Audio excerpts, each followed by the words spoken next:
বাচ্চাদের lunch box হোক কিংবা ইভিনিং স্ন্যাক্স কী বানিয়ে দেওয়া যায় সেই চিন্তা কম বেশি আমাদের সকলের মাথায় চলতে থাকে।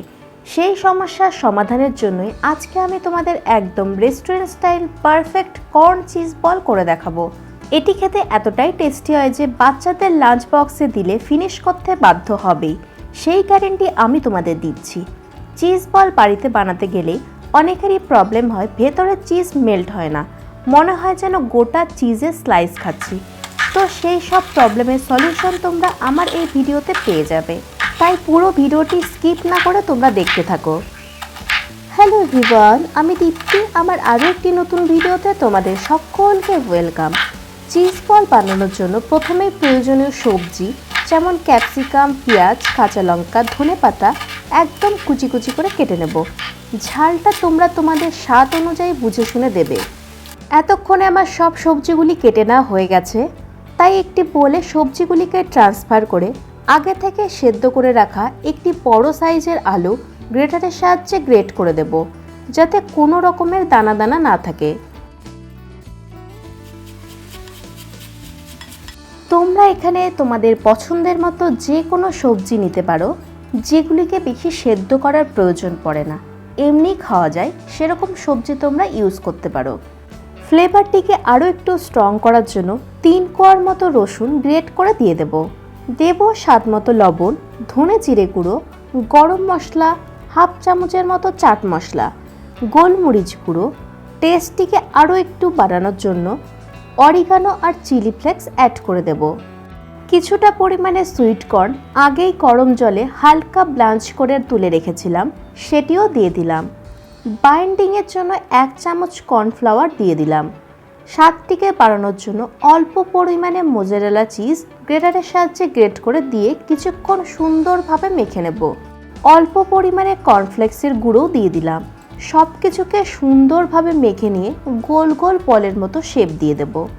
যেহেতু মিক্সারটিতে চিজ দেওয়া রয়েছে তাই একটু স্টিকি হয়ে থাকে, এর ফলে হাতের তালুতে লেগে যাওয়ার সম্ভাবনা থাকতে পারে, তাই হাতে অল্প পরিমাণে অয়েল মেখে নিয়েছি। মিক্সারটি অল্প পরিমাণে নিয়ে গোল শেপ দিয়ে মাঝখানে চ্যাপটা করে চিজের স্লাইস দিয়ে মুখটিকে বন্ধ করে দিয়ে একদম গোল গোল শেপ দিয়ে দেব। একটু কেয়ারফুলি চেক করে দেখতে হবে যাতে কোনোভাবেই চিজের স্লাইস বাইরে থেকে যেন দেখা না যায়, নয়তো গরম তেলে দেওয়ার সঙ্গে সঙ্গেই চিজ মেল্ট হয়ে বাইরে বেরিয়ে যাবে। বাইরের লেয়ারিংয়ের জন্য আমি এখানে কর্নফ্লেক্সগুলিকে মিক্সিতে গুঁড়ো করে নিয়েছি। তোমরা চাইলে কর্নফ্লেক্সের গুঁড়োর বদলে ব্রেড ক্রাম্বস অথবা সুজি অথবা সিমুই ভেঙ্গেও ব্যবহার করতে পারো।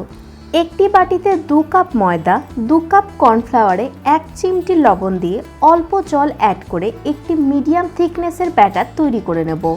খুব বেশি পাতলা বা খুব বেশি ঘন করব না, চামচের গায়ে এরকম একটি পাতলা লেয়ার থাকলেই বুঝতে হবে ব্যাটারটির থিকনেস একদম পারফেক্ট আছে। এবারে ওই আগে থেকে করে রাখা বলগুলিকে ব্যাটারে চুবিয়ে কর্নফ্লেক্সের গুঁড়োতে দিয়ে হাত দিয়ে প্রেস করে করে লেয়ারিং করে নেব। অবশ্যই এই লেয়ারিংয়ের স্টেপটি ফলো করতে হবে, তবে চিজ বলগুলি বাইরে থেকে ক্রিস্পি হবে। এই অবস্থায় বলগুলিকে তোমরা এয়ারটাইট কন্টেইনারে ভরে 15 দিনের মতো স্টোর করে রেখেও খেতে পারবে। বাড়িতে হঠাৎ করে কোনো গেস্ট এলে ফ্রিজ থেকে বের করে গরম গরম তেলে ভেজে সার্ভ করতে পারবে। এদিকে আমার সবকটি চিজ বলে লেয়ারিং করা হয়ে গেছে। এবার এগুলিকে ডিরেক্টলি রিফাইন্ড অয়েলে ছেড়ে দিয়ে উল্টে পাল্টে ভেজে নেব। একটু বেশি পরিমাণে তেল দেব যাতে চিজ বলগুলি তেলে একদম ডুবে থাকে।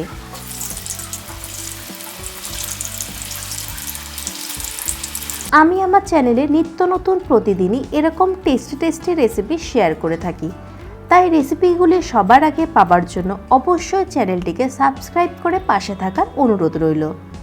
চিজ বলগুলিকে একদম হাই ফ্লেমে উল্টে পাল্টে ভাজতে হবে, কারণ লো ফ্লেমে বেশিক্ষণ ধরে ভাজলে চিজগুলি মেল্ট হয়ে বাইরে বেরিয়ে যেতে পারে। এই ছোট ছোট টিপসগুলি মাথায় রাখলেই দেখবে চিজ বল একদম পারফেক্ট হবে, পুরো রেস্টুরেন্টের মতো। হালকা গোল্ডেন ব্রাউন কালার চলে এলেই তেল ঝরিয়ে নামিয়ে নেব। সবসময় চেষ্টা করবে ধোয়া ওঠা গরম গরম খেতে, তবে চিজ বলের আসল স্বাদ পাবে। ঠান্ডা হতে শুরু করলেই ভেতরের চিজগুলি আবার শক্ত হতে শুরু করবে, তাই চেষ্টা করবে গরম গরম খাওয়ার। তোমাদের একটি ভেঙে দেখায়। দেখো ভেতর থেকে চিজগুলি কতটা সুন্দরভাবে মেল্ট হয়েছে।